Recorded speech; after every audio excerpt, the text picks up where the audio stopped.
Guys आपने महाभारत जरूर देखी होगी, तो उसमें आपने 100 कौरवों को देखा होगा। अब आप ये सोच रहे होंगे कि 100 कौरवों की उत्पत्ति कैसे हुई। चलो मैं आपको बताता हूँ। उन 100 कौरवों की उत्पत्ति कोई माता के कोख से पैदा नहीं हुए।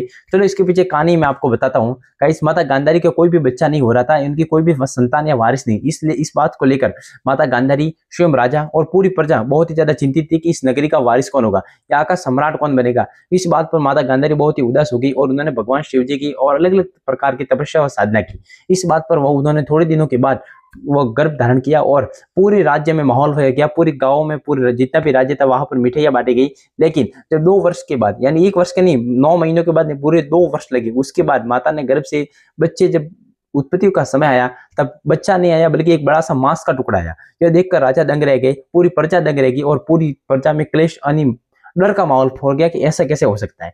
गाइस पूरी प्रजा, महाराजा और रानी सभी चिंतित थे। इसी बात पर एक महाराज और एक शिष्य आए। उन्होंने देखा कि सारी घटना और सारा विवरण सुना। उसके बाद उन्होंने उस जो मांस का टुकड़ा था उसके 100 टुकड़े किए और 100 घड़े मंगवाए। उन्होंने में घी डाला और सबके ऊपर एक कपड़ा बांध दिया और इस 100 टुकड़े को एक एक टुकड़ा करके सारे टुकड़े को अंदर डाल दिया।